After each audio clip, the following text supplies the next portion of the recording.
You're listening to The Real Short Box, a comic book podcast made for geeks by geeks.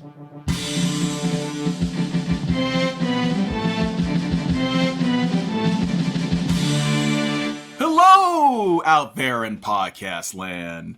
Welcome to the most righteous, the realest of podcasts, The Real Short Box. My name is Dr. Kevin, the doctor of pop culture. And in front of me is the one, the only, the Buckeye-hating man himself, Darren.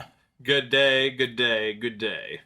And to my right, the man who calls himself the Laird of Hollywood. It's true. The Laird of Ohio. The Laird of the United States of America. The Lord of the podcast jungle and the airwaves. Sounds right. A man with a huge ego. A man with an image. He believes his image is so big that it cannot be contained. Right. What are you trying to say? Well, as your image consultant, Kevin, I just wanted to bring this up real quick. Your demographic that you're trying to target right now is not quite where you need it to be. You see, we found that what you're wearing could be considered offensive to Kiwis. Maybe you should say it softer to him. It'll resonate more. Yes. Well, what we found, Kevin, was that your image is offensive possibly to Kiwis. Wait a minute. You're saying that I'm potentially offending Kevin, people keep your voice down, please. I'm offending people in New Zealand? Yes, you're offending me. Now. How can I offend New Zealanders? The Kiwi yeah. people of New Zealand, the Maori people of New Zealand, how am I offending them? Whoa. You can't say that. The Maori? Yes. Check your privilege, please. You can't say that. I'm sorry. That's what they prefer to be called. Oh. You're agitating me right now. Please check your privilege. You've agitated Darren. You've agitated Darren. And I don't mean in the sense of chemistry when you agitate chemicals in a cup. Don't make me take over. Look, just because you may have technically bought the microphone doesn't mean that you can just take over. Do you know what word I keep hearing a lot here? What? Image. Image. Yes. Image. Yes, right. That's what we're supposed to talk about today. Okay. We're here to talk about, real quickly, very briefly, our top 12 Image Comics facts. Fun facts.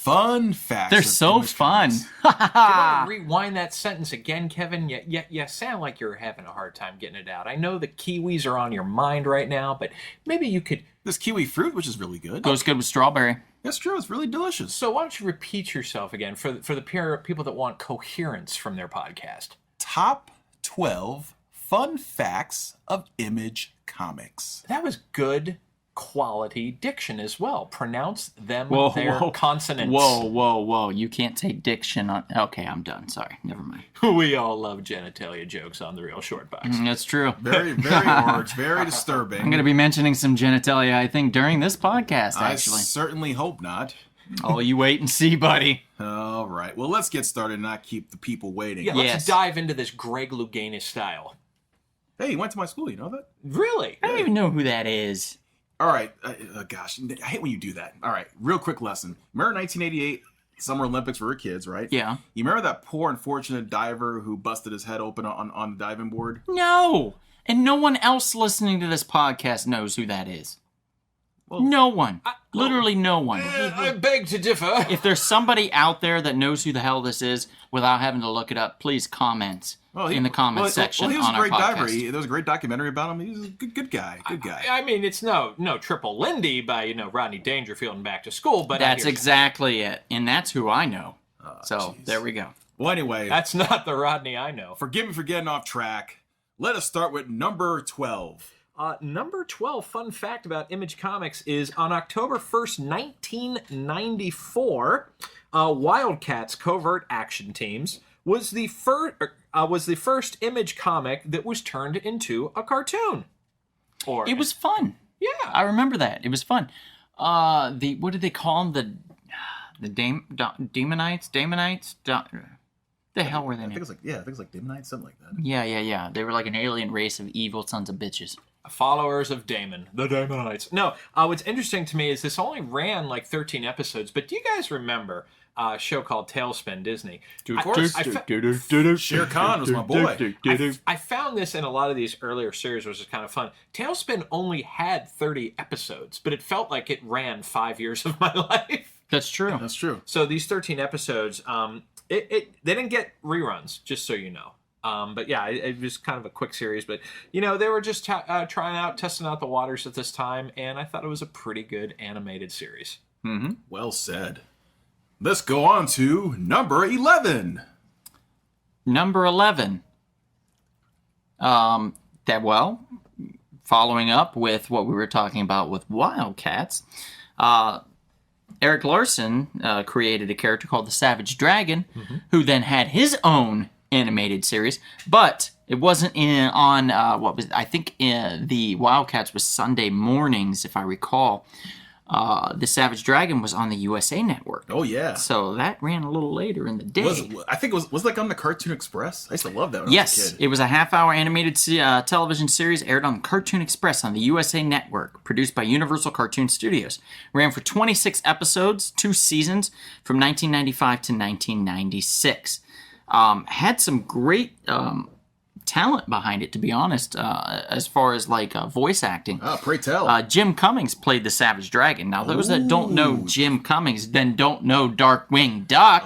Doesn't know Winnie the Pooh or Tigger. Lay it down. Shit, man. This guy is like, he's the freaking end-all, be-all. Kevin, are you wiping your brow right now? I am. We're not only talking about this, but we're talking about Frank Welker. Megatron. Yeah. And amongst many others. And with Megatron, we're also talking Optimus Prime's Peter Cullen. Also, right. Eeyore from Winnie the Pooh. That's right. Yes. Eeyore. And for those Star Wars fans, Mark freaking Hamill, who also did the animated voice of the Joker, the all-time greatest version of the Joker. Fight me, please. No one's trying to. Good. And also what's really awesome is the Trickster. Yes. In both the original Flash television series that aired on CBS, a live action, 1990. And in the redo of the Flash series on the CW. Which I tell you that when he came back on the CW thing, he clearly had a different energy on screen than the rest of those actors. He really stood out to me, and I'm just glad he was a part of this because as our loyal listeners know, Savage Dragon is a personal favorite of the Real Short Box. Yes, Savage Dragon's a great series. Definitely check it out. And with that, I think that's it there. All right, number 10. Numero 10. Spawn, the comic book turned into the HBO TV series, actually won 2 Primetime Emmys. In 1998, they won an Outstanding Animated Program that was longer than 1 hour. And then in 1999, they won an Outstanding Individual Achievement in Animation. That's 2 Emmy Awards for our Image Comics Spawn on HBO, which we were just discussing today. Yes, we were. It did not have the ending that we wanted because it couldn't get that last season out there, but also, much like the Savage Dragon, Spawn is a personal favorite here of us Image fans. And Kevin, I know you are a huge fan of the television series of Spawn. Absolutely. You know, what's sad about that show, it didn't end properly. It needed one more season, and obviously it ended on such a cliffhanger at the end of season 3 that for any of you who have watched it or haven't watched it yet, you'll see what I'm talking about, or you already know what I'm talking about. It was getting so good, and then that was it. And rumors abound about Jeremy Renner and Jamie Foxx in a new Spawn film in 2020. Yes. Now, Jeremy Renner, really? Well, my whole thought is like, they're going to bring this back, but as you know, it's still a little far out. Things can get delayed. It happens all the time. But as of right now, it seems like they're on schedule for 2020. Alrighty. Well, next is number 9. The Witchblade comic book had a very interesting thing going on. It both had an animated series and a live action series. Animated and live action. Yes. Wow. Isn't that amazing? And if you recall, I guess. if you recall, when we went into our favorite top 10 indie superhero podcasts, an outstanding podcast we have up on our sites, Yancey Butler played Witchblade. Right. And that was on TNT. I remember that series, but I don't remember the animated series at all. like legit at all. It was an anime, actually, if you can. Was believe it? Yes, very Oh, anime shit. style. But as we also do know, you have the soundtrack to Witchblade on compact disc. I do. Wizard Comics. I don't know if I ever mentioned this on the air, but Wizard Comics actually had a credit card that you could get. Wizard Magazine, anyway, that covered comic books. And I applied for it, and I got the card. And when you hit so many points, if you spend so much money, you got points. And if you hit so many points, you could get free things. Well, I kept saving my points because I wanted to get some good shit, you know? They stopped doing the credit card before I had cashed in my points. And That sucks. yeah, it did suck. That reminds Skybus, me anybody? reminds me of the incident with the Malibu comic. Right, I have great luck. You have bad luck. Unlike Malibu, who didn't give me shit at that time. Although, I will say, as of now, Malibu, Dave did make up for that and Yes, gave me he did. some nice, very Yes, he nice did. books. So thank you, Dave. Yes, he did. From Malibu. But with the Wizard, I sent them a letter, and I was like, I'm in my teens, and I sent them a letter, and I'm like, hey guys, I applied for this card. I want to use my points. You discontinue the program. They responded back with a really nice letter and a box full of nonsense, really, but it was very sweet. And they said, well, we can't give you what you were saving for, but whatever we have left here at our offices, we're happy to give you. So they just give me a bunch of stuff. And one of those things was the Witchblade compact disc. So, yes, I do own that. It kind of reminds me of if you write a letter into the Screen Actors Guild, you can get some of their leftover screeners. So for those of you who want to have 10 copies of Green Book, write your local SAG office. Ooh. Good to know. All right. Let's go to number 8. Image Comics is located in Portland, Oregon. The end. Really? Wow. Well, another big company that's from Portland, Oregon would be Dark Horse, right? That's correct. Yeah. Portland's like the hub, really, of really good shit. Some good art. It's funny because Nailbiter, which is one of my favorite horror series in the last 10 years, the story of that takes place in a town in, I believe it's in Oregon or Oregon-esque. And it's very cool. If you guys haven't checked that out, please check out Nailbiter. But that's from Image Comics as well. Nailbiter. And Oh, of my course, goodness. the home of the Portland Trailblazers, and folks like us were old enough to remember when they were really good. Clyde the Glide Drexler. That's man. right, Cliff Robinson. And Kevin, I'm sure you could name off the top of your head a number of players that were playing over there. McDaniel comes to mind in the early 90s, the Trailblazers, who were losing NBA titles. Kevin Duckworth. Kevin Duckworth, number 55. God rest his soul. I know he's no longer with us. Oh, really? That's Yeah, unfortunate. He passed away, but he was a great player. Also, you had, let's see, Clyde Drexler, obviously. Yeah. Right. Terry Porter. Cliff Robinson, of course. Cliff Robinson. There's someone else who was really good. I can't think of the top of my head. I thought was an awesome player. It's all good. But Probably some white dude that shot 3-pointers. yeah, there are plenty of those. Yeah. But that's Portland, Oregon for you folks. Okay, what's next? Next, number 7.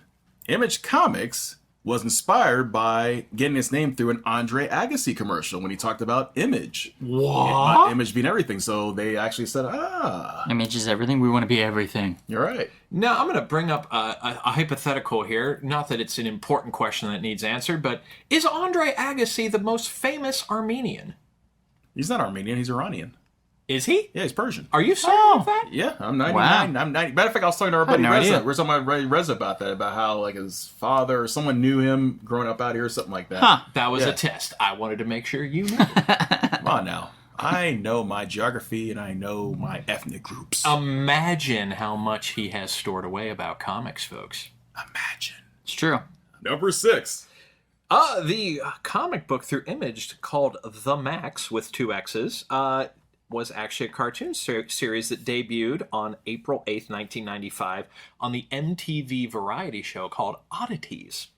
And it's a very significant show in the sense that it was the first series to mix CGI with hand-drawn animation. It's true. Yeah, it's very pretty. If no one's seen it, you can YouTube it very easily and just check out the intro and see what you think. Honestly, it's a cool cool little thing that they did. Image, if nothing else, they were experimentary in their television oddities, so to speak. Speaking of experimenting, we will one day have to do a podcast about what in the world was going on with MTV original programming in the early to mid 90s. That's true. Neon Flux. There's some freaky shit. Liquid television. Yeah, like somebody was doing something when they were doing that and shit. Green Jelly's Three Little Pigs music video. Oh yeah. Beavis and Butthead. You thought that was something. Well, Beavis and Butthead was kind of brilliant. Yeah. I hate to In a admit way. it, but it was. It They're was. talking about a sequel, by the way, Really? to the animated movie. Which Yes. is a good movie. Right, which is like honestly, that movie did really well, and I was shocked that they didn't do another one. And now we're looking at it almost 20 years later, doing another one. It's insane. And you ever crazy. notice, like, the tendency was supposed to be, if you did a movie with your series was basically ending. With, like, the exception of Simpsons and South Park. Yeah. Your series kind of dies when your movie comes out. Yep. So. Okay, what do we got? Number 5. Number 5 is me. That's a little series called Freshman Comics. It was co-created by Seth Green and Hugh can't pronounce his last name. That's a good one. It's kind of like this guy we used to work at our movie theater. I just called him Kevin Zuba. Yeah. kind It's a of. German name. I know, we're not going to say it, though. We don't Right. want to out him. Right, that's true. But Right. sue us if we do. Anyway, Oh, continue. yeah. We don't want to do that. Absolutely not. There was a character in there called Long Dong. And there's the genitalia reference. Yeah. He is an indestructible, much like me, he has an indestructible 15-foot long penis. Wait, are you serious? Much like me, yes. I am very serious. No, I mean, there's actually a comic book with a guy like that? Yes, this character called Long Dong. How did that get through the censors? Well, here's the thing, sir. First of all, the character's real name is Ray McFarland. Does Yes. that just not sound like something similar who might own said Image Comics? Yep, Todd McFarlane, Ray McFarlane. Maybe it's a Canadian thing. Maybe Todd was like, hey, if people confuse that character for me and think I got a 15-foot long cock, I'm good with that. Maybe it's a Canadian thing. And you know? Kevin, since you are absolutely full of useless information, could you name a few things that are approximately 15 feet? Or Canadian. We'll be here We'll be here all day. You know, should have stuck with the long part. Yeah. If I stack myself on top of you and then add half of you, that's 15 feet. That would be true. That is a lot of feet to have in That's your a pants. lot of dick. Score one for the D-man. Yeah. Wow. All right. Moving on. You're moving a deeply disturbed man. Just so you know, when we do our when we do our After Dark edition and the bonus features, we are absolutely going to talk worse. more about this character. It actually gets worse. Right. Number 4. Number 4, Jim Lee's first comic book work drawing is the cover of Samurai Santa #1 from the independent publisher Solson Publications. And if you guys don't know who Solson Publications is, we've talked about them before in a very odd way. Solson Publications is a bit of a dark horse, so to speak. No pun intended. No offense to Dark Horse Comics. They had some of the weirdest comic books, Reagan's Raiders. Yeah. Also, they had a comic book based off the moves that the Ninja Turtles did in their comic. Like how to learn, the art of the ninja through the Ninja Turtles. That was the craziest thing I've ever seen. Yeah, I don't... Didn't they also have a thing with some bunnies? Like martial art bunny rabbit or something like that? Perhaps, but Or some other creature. Usagi Yojimbo. it wasn't radioactive hamsters or something like that. Some kind of weird thing like that. Gerbils or some shit. they were copying. And it had Richard Gere in it, I think. All right. I don't know about that. Man, are you trying to get our podcast sued, man? I'm on a roll, motherfucker! Trying to get us sued? Well, Burr, burr, burr. now, hold on. Thanks to that New York Times Supreme Court case in the 60s, they will not be able to successfully sue us. Parody. Yeah, but parody to someone else could be considered slander to others. Yes, but he's not a regular person. He's in the public eye, Kevin. Yeah, I'll slap your mouth, too.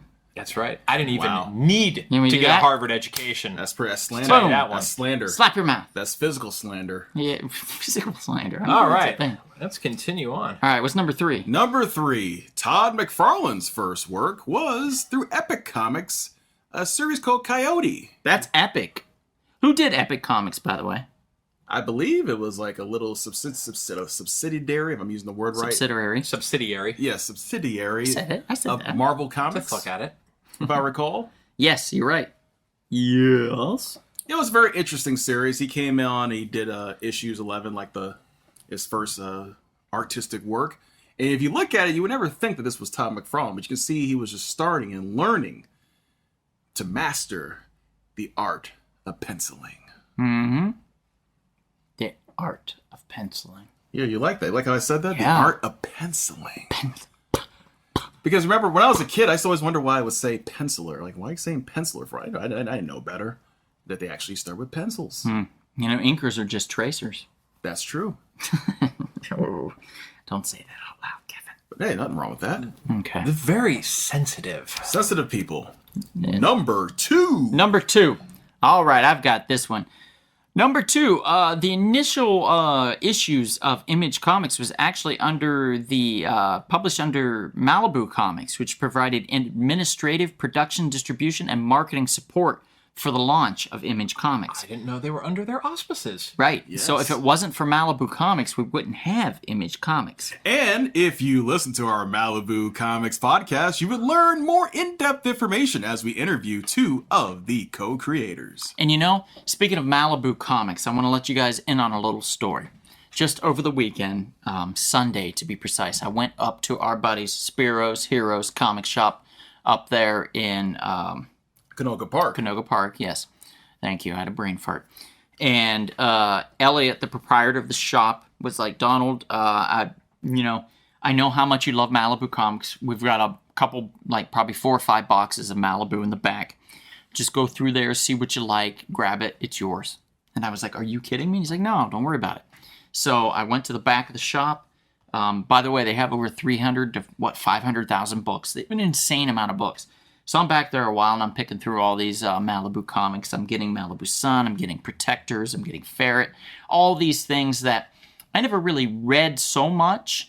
I was more of an Ultraverse guy, so I'm kind of branching out now as I'm reading a little bit more. And since we had the interview with Malibu, I want to learn a little more. And I'll tell you what, the selection is insane. The books he gave me were insane. Guys, you just got to go into Spiro's Heroes in Canoga Park. He'll take care of you. For he is the godfather of comics. He will take care of you and offer you a deal that you cannot and will not and shall not refuse. Yes, a person who certainly values business relationships. Right. And I think with that, that's pretty much the end of my number 2, which means you got a number 1 for us. Number 1, Wildstorm Publications. Wildstorm Comics is the only production comic company that was originally with Image that decided to leave and sell itself to DC Comics back in 1998. I mean, that's an interesting fact, but you're going to put that at 1 and Long Dong at 5? Yes, actually, in fact, I am. What a dick. Because to me... Wow. Zing. I'm on a roll, everybody. He's like butter. He's on a roll. Yeah. Yes, I think this is number 1 because this was interesting and fundamental. That Jim Lee, one of the founders, one of the top 3 known founders who left Marvel, decided, within about 6 years of starting Image Comics to say, you know what, I'm folding shop and I'm gonna take my shares and sell them to DC Comics. It was good and bad. It's smart for him. Made a lot of money. He made a lot of money, and he was able to kind of segue himself into a real cush job with DC, to be honest. Yes, he did. So, he's done some artwork and stuff for them, but primarily a lot of his intellectual prowess has been on display at DC Comics. Good or bad, Hush is the one that I think is probably the most well-known. Batman Hush, yeah. Well, he did the artwork, in that series, but he also had a lot of input in it as well. And also early New 52 Justice League as well. We don't like to talk about the New 52. Oh, yeah. That's sacrilege around here. Actually, I will say the New 52 being as weird as it was. Scott Snyder's Batman was good. A part of it. I will say the Swamp Thing series we got, the Animal Man series, Agents of what was it? Not Agents of S.H.I.E.L.D. Oh yeah, what the heck was it called? What was that? It was Agents of Frankenstein. S.H.I.E.L.D. Frankenstein and the Agents of Shade. There we go. I believe is what it was. Was really good. All-star Western with Jonah Hex was actually really good. So we did get a lot of off-the-wall our two series. favorite writers, Abbott and Lanning. They did. Remember? Resurrection Man. Yeah, that's true. They did bring back Resurrection Man for a bit. Sounds like he's based on Jesus. Which Not exactly. Way cooler. He stole the idea. Whoa! He stole the idea. How dare you insult like at least half of No, our I think crowd. what he's saying is maybe bring that up what so he's- everybody thinks about that. what he's saying is that Jerusalem is hot in terms of temperature. It's very, very hot. Yes, it is. Very hot. Anyway, with that, I think that's it, right? That was our number one. We're That was all good to number go. one. We're all good to go. Please be so kind. We implore you to visit us on YouTube, iTunes, Spotify, Google Play Music. Sprecher.